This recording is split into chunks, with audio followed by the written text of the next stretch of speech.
The greatest dynasty in college softball alive. Survival is the instinct they'll rely on today for a chance to capture the title.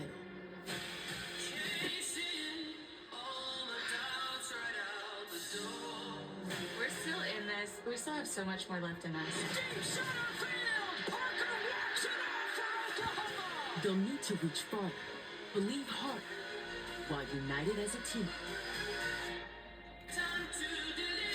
Oregon survives. We're not done yet. The dream is within reach. We get another chance to play the game we love. The desire is deep. We step on the field just knowing we're gonna win. There's no way we're not. Rise and survive to reach the semifinals at the Women's College World Series.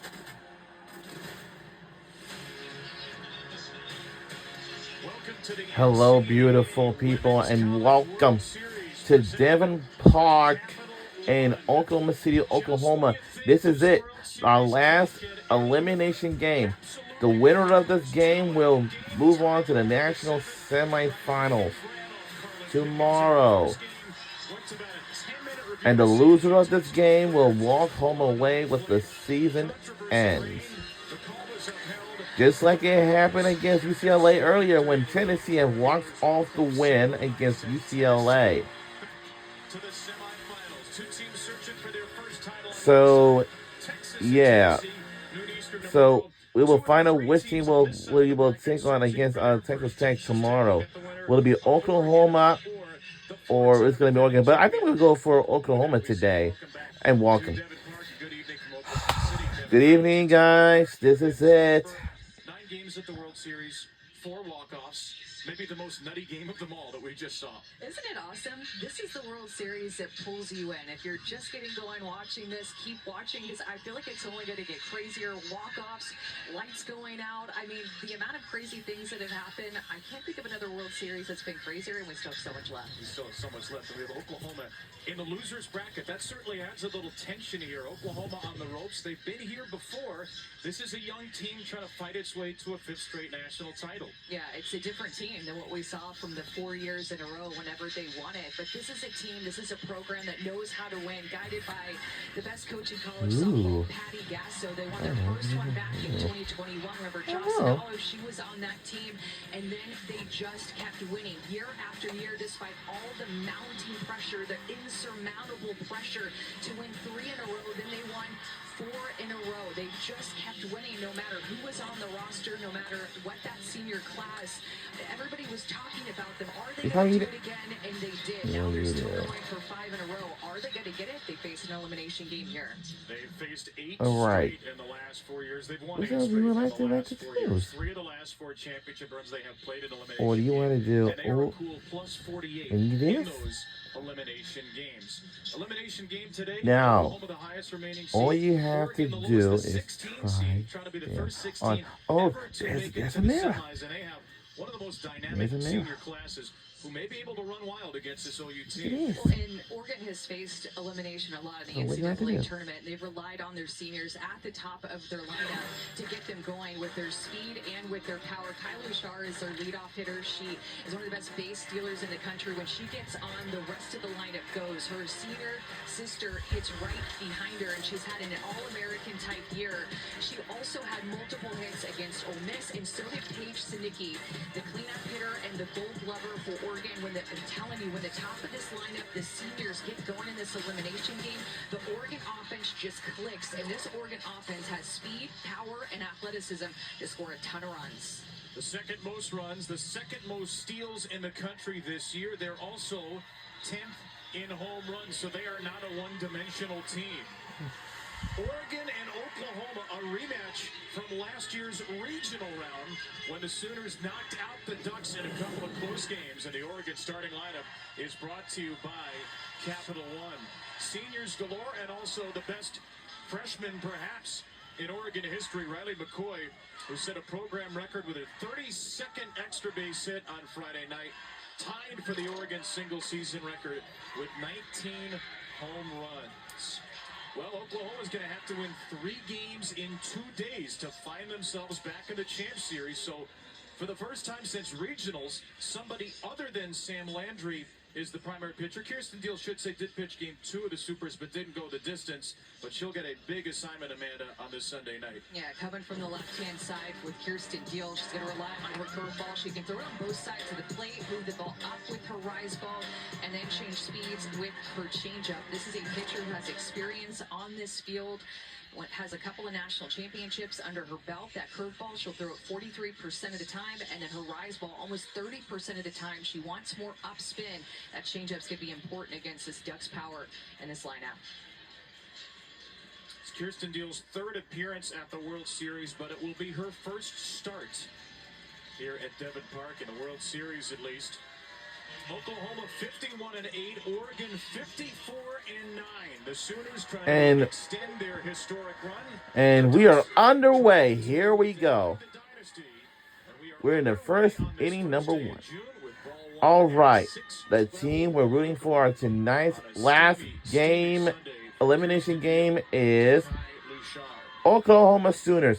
Now listen very closely. Can we extend our winning streak even further? Jim Bertuzzi at first, Aaron Peterson second, and Steve Gould is the umpire at third. We saw Oklahoma a couple of times against Ashton Maloney in Texas employ this 5-person infield shift. You know, they're lucky because they put Sydney Barker as their starting right fielder, and she's a shortstop coming into the program. So Sydney Barker, number 77, playing second base right now with 3 infielders over on the left side, and that means that right field is completely open, but they're anticipating Lou Shar put something on the left side, trying to squeeze her with her speed. 2-2 for Lou Shar. And if she ends up pulling it and hitting the right field, it will be an in-the-park home run with her speed. Only 5 extra base hits on the year. And she will strike out swinging. Could have been 7 in the infield. Doesn't matter. Kirsten Deal doesn't need any help. That's a great start for Kirsten Deal. Get her curveball working. This lefty-on-lefty matchup. Get very comfortable against left-handed hitters because she can spin that profile away from them as Lou Shar pulls toward first base, trying to use her speed through the box, and you can see her pull toward the first base side. Kendry Lou Shar, the number 2 hitter. Younger sister of Kai. Both are seniors. Kai took a redshirt year.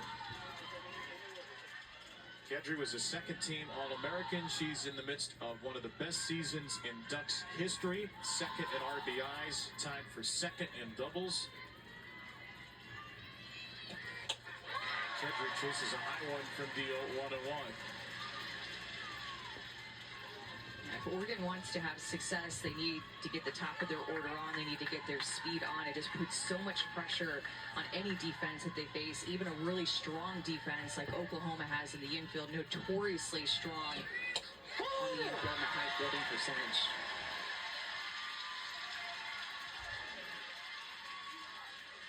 One and 2 from Deal.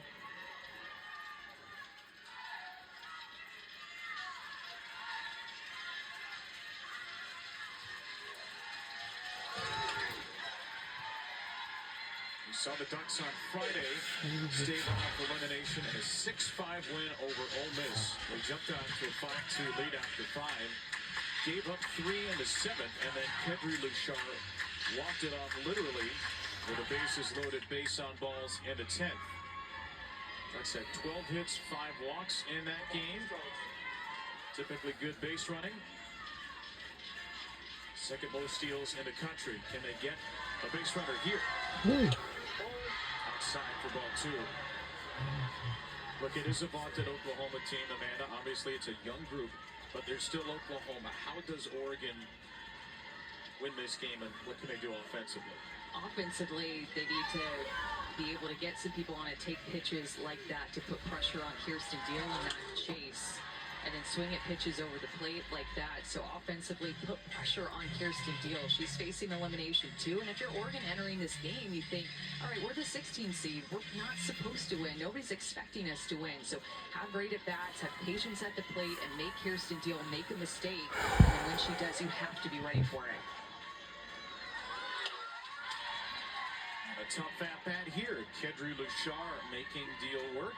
3 two-strike foul balls.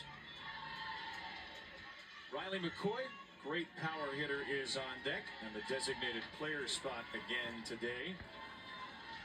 For the champions of the Big Ten in their first year in that conference, the Ducks, who went 19-3 in the league. 2 wins shy of a program single-season record.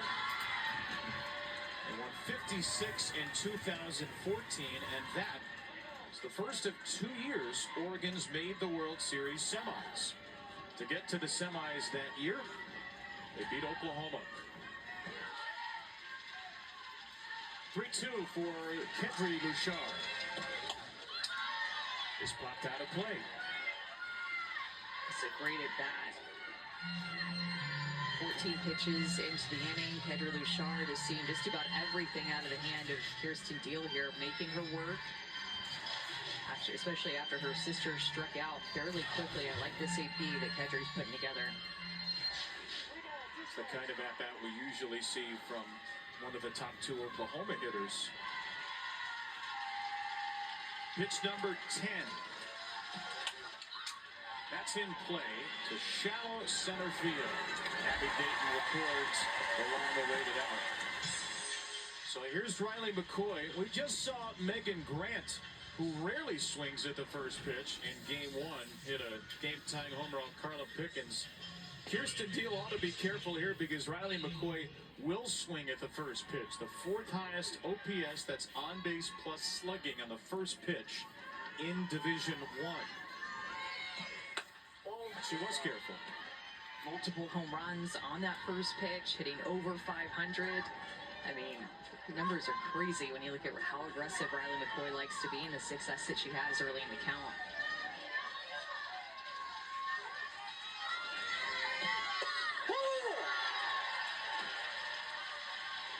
McCoy reached base 3 times on Friday.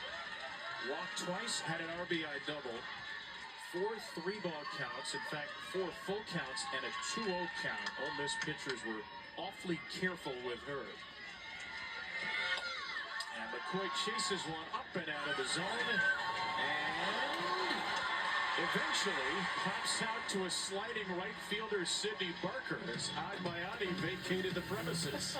All right. Sydney Barker is so athletic, and Agbayani wasn't too far behind her, but maybe she lost it. Maybe Barker called it. They still come away with an out, but whoop, that was a close one.